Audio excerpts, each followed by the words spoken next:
कि 1948 की एक बात है, तब हम रिपब्लिक नहीं बने थे, अभी अभी हमने इंडिपेंडेंस यानी स्वतंत्रता हासिल की थी अंग्रेजों से। तो उस वक्त 1948 के करीब में इस राज्य के उत्तर प्रदेश के चीफ मिनिस्टर हुआ करते थे, उनका नाम पंत साहब था या सीबी पंत या ऐसा कुछ तो भी नाम था उनका, केसी पंत के वो पिताजी थे। बाबा साहब ने लखनऊ में बहुजन समाज की एक संगीति या कॉन्फ्रेंस आयोजित की थी, एससी, एसटी और ओबीसी समाज की। उस समाज का एक संदेश मैं उसको दोहराना चाहता हूं आपके यहाँ, क्योंकि ये ऐतिहासिक जो संदेश बाबा साहब ने दिया वो आपकी लखनऊ की नगरी से दिया, जिसका अभी तक लोगों ने गंभीरता से कुछ भी नहीं किया। वो वाकया ऐसा है कि बाबा साहब सेंट्रल में मिनिस्टर थे, 5 प्रकार के पोर्टफोलियो थे, 5 प्रकार की बात थी। वो लॉ मिनिस्टर थे, वो ह्यूमन रिसोर्स मिनिस्टर थे, वो लेबर मिनिस्टर थे, वो वाटर रिसोर्स मिनिस्टर थे और वो एनर्जी मिनिस्टर थे। ऐसे 5 प्रकार के पोर्टफोलियो बाबा साहब की तरफ थे। तो सारा का सारा भारत का जो आधुनिक भारत का निर्माण है ना, उसमें बाबा साहब का इसीलिए योगदान है क्योंकि कॉन्स्टिट्यूशन बनते वक्त 23 कमेटियों में से 19 कमेटी के बाबा साहब अकेले मेंबर थे, और जो भी मेमोरेंडम दिया जाता था बाबा साहब के तरफ से, वो कॉन्स्टिट्यूशन बनते बनते सारी चर्चा सिमट कर डॉक्टर आम्बेडकर ने क्या सजेशन दिया, कौन सा मेमोरेंडम दिया, इसी के ऊपर बात होती थी। और फिर पता चला कि यार ये इंसान इतना इंटेलेक्चुअल है, मोस्ट जीनियस कोलंबियन है। कोलंबिया यूनिवर्सिटी में 1991 में पूरे दुनिया के विद्वानों का सर्वे किया। कोलंबिया यूनिवर्सिटी को 150 साल हो गए थे 1991 तक। उस यूनिवर्सिटी में लगभग 2 करोड़ 25 लाख स्टूडेंट पढ़कर गए थे। उन्होंने ये सोचा कि हमारी यूनिवर्सिटी का सबसे होनहार मोस्ट जीनियस स्टूडेंट कौन है, तो उसका सर्वे किया गया। कोलंबिया यूनिवर्सिटी ने बड़े फख्र के साथ कहा कि doctor Ambedkar is the most genius student of the university, we are proud of that. America की यूनिवर्सिटी एक इंसान को, उसके स्टूडेंट को दुनिया का सबसे ज्ञानी मोस्ट जीनियस कोलंबियन अवार्ड देती है, और जिस देश में वो इंसान पैदा हुआ, क्या उस इंसान को ये देश अभी भी रिस्पेक्ट देता है? क्वेश्चन मार्क है कि नहीं है? तो इसके लिए जिम्मेदार कौन है? जो देना नहीं चाहते वो जिम्मेदार है, या जिनके जीने का आदर्श है उनकी जिम्मेदारी है? तो 3 उंगलियां हमारी ओर है। तो बाबा साहब का मैसेज स्प्रेड करने की जिम्मेदारी हमारी है, हम सब लोग की है। इसके बारे में बात करेंगे, सन्निपात के बारे में बात करेंगे, और ये 1948 का वाकया हमारे बुजुर्ग लोग होंगे या जो इतिहासकार होंगे, इस देश के हिस्ट्री के बारे में जानते होंगे, वो पता होगा उनको। 1948 में एससी, एसटी, ओबीसी की बाबा साहब ने एक परिषद बुलाई। उस परिषद में एससी, एसटी और ओबीसी के सारे भारतवर्ष के लोग इकट्ठा हो गए। खासकर बहुजन समाज से ओबीसी के ज्यादा प्रतिनिधि थे, क्योंकि बाबा साहब ने जो आर्टिकल 340 जो लिखा ना, बाबा साहब ने कहा कि मेरी जिंदगी का एक अत्यंत महत्वपूर्ण काम मैं बड़ी शिद्दत से और ताकत से करना चाहता था, वो आर्टिकल 340 में लिखा है। पहला काम किसके लिए किया? ओबीसी समाज के लिए। आर्टिकल 340 पहले लिखा, उसके बाद 341 वाला आर्टिकल शेड्यूल कास्ट के लिए लिखा, और तीसरा आर्टिकल 342 शेड्यूल ट्राइब के लिए लिखा। तो देखो बाबा साहब का सबसे ज्यादा इंटरेस्ट किस समाज की उन्नति के लिए था?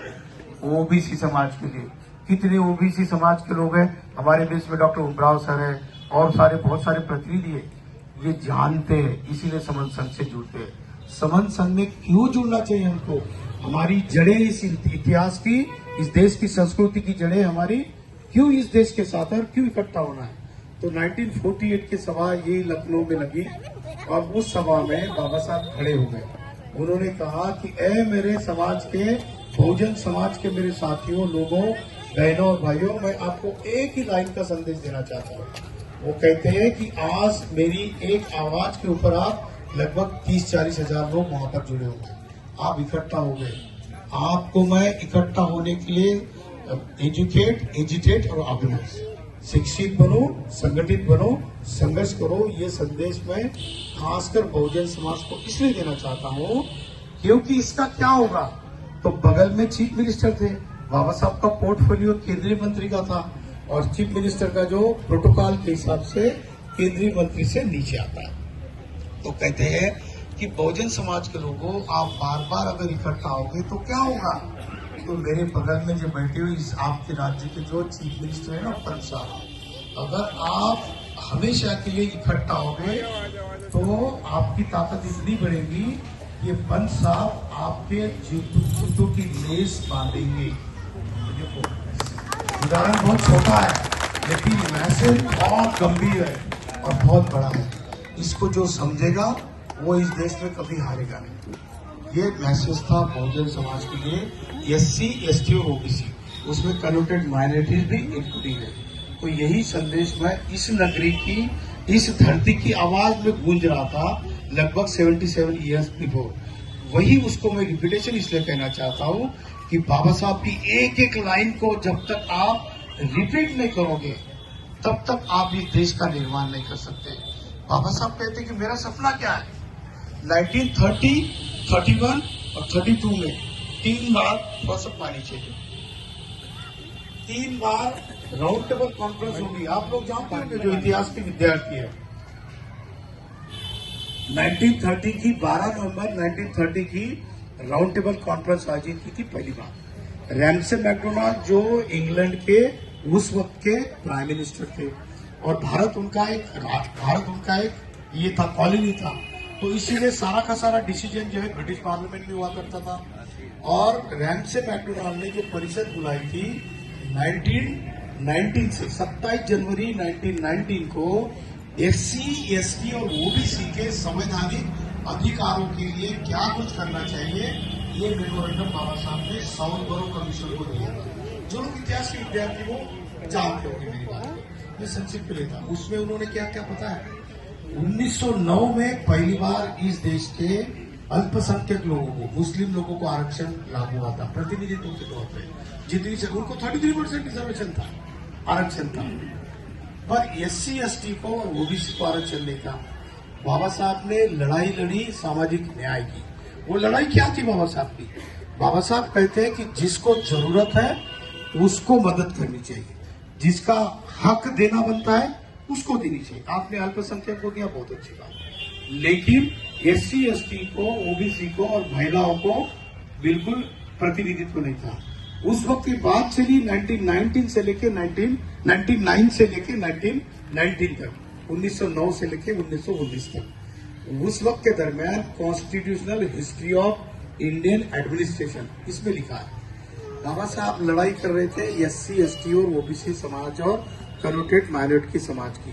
लेकिन इस देश की मुख्य जो विचारधारा थी, जो अंग्रेजों को यहां से भगाना चाहती थी, लेकिन उनका मेन इंटेंशन था टू ट्रांसफर ऑफ पावर, अंग्रेजों का अधिकार का ट्रांसफॉर्मेशन हो जाए और वो अधिकार हमको मिले, लेकिन हम अपने हिसाब से हमारे लिए इस देश को स्वतंत्रता मिलाना चाहते थे। ये इंटेंशन था जो उस वक्त की सोशल ऑर्डर में ऊंचे लेवल की जाती थी उनकी।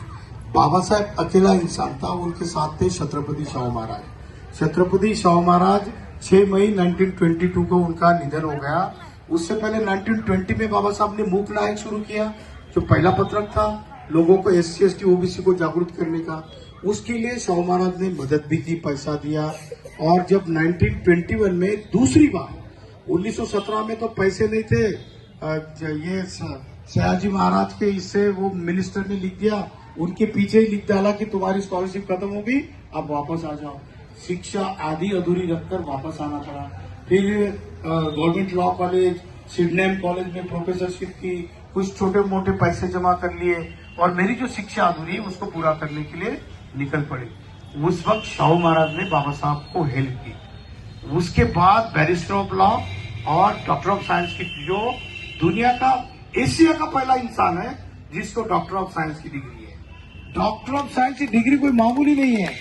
दूसरी डिग्री बैरिस्टर की डिग्री है। बैरिस्टर की डिग्री जो ग्रेजिन नाम की संस्था है लंदन में, दोनों कॉलेज में, लंदन यूनिवर्सिटी के दोनों कॉलेज है, लंदन स्कूल ऑफ इकोनॉमिक्स और ग्रेजिन की संस्था बैरिस्टर बनाने की।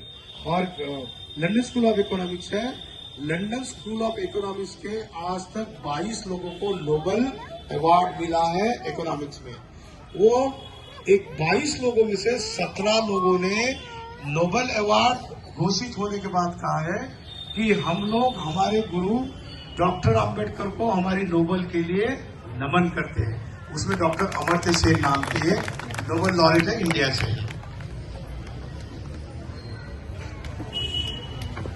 यह सब मैं इसलिए बताना चाहता हूं कि ज्ञान कोई किसी की जागीर नहीं है।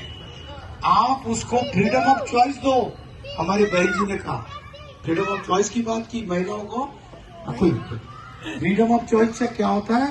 चुनने की आजादी। मैं अगर इक्वल अमाउंट अगर मैं ऐसा हूं कि इक्वलिटी अमाउंट इक्वल, हम इक्वलिटी किसको चाहते हैं?